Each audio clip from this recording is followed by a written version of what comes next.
කතන්දර දූපතට ඔබව සාදරයෙන් පිළිගනිමු. අද කතාව ගොවියා සහ කිඹුලා.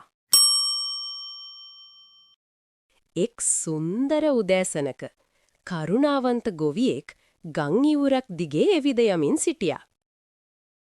හදිසියේම ගඟ අසල මඩ සහිත ඉවුරෙන් ඉතා අසරණ කෙදිරිලි හඬක් ඔහුට ඇසුණා.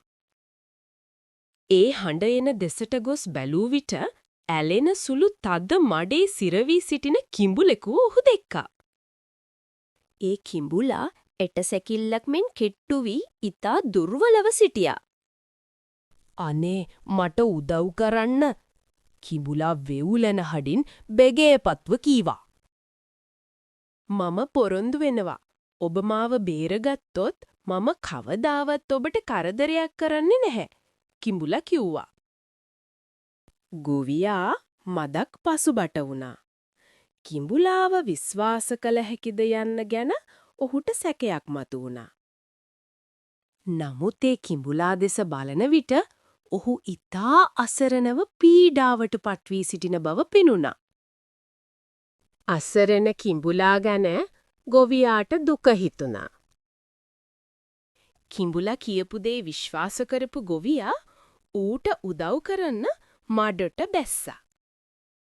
බොහෝ වෙහෙසකින් පසු කිඹුලා මඩෙන් බේරිලා එළියට ආවා. එක පාරටම කිඹුලා ඉතාමත් දරුණු ලෙස ගොවියව අල්ලගත්තා. අනේ මට යන්න දෙන්න. මම ඔබව බේරුවා නේද? ඒකට සලකන හැටිද මේ? ගොවියා කෑ ගැසුවා. කිඹුලා ඉතා නපුරු ලෙස ගොවියාව ඇදගෙන ගග පැත්තට යන්න උනා. ඔබ පොරොන්දු වුණා නේද මට හානියක් කරන්නේ නැහැ කියලා? ගොවියා විලාප තැබුවා. මුන්න පොරොන්දුද බඩගින්න ඉන්න මට? මම දැන් ඔහේව මරන් කනවා, කිඹුලා පිළිතුරු දුන්නා. අනේ මාව බේරගන්න කවුරුත් නැද්දෝ? ගොවියා කෑ ගැසුවා. ගොවියා කෑගසන හඬ කැලේ හිටපු නරියෙක්ට ඇසුණා. නරියා ඉක්මනින් ගඟ ළඟට ආවා. මොකද මේ කලබලේ? නරියා ඇහුවා. නරියා දැකපු ගොවියා සිදුවුණු දේ කීවා. අනේ ඕක පුංචි ප්‍රශ්නයක්නේ.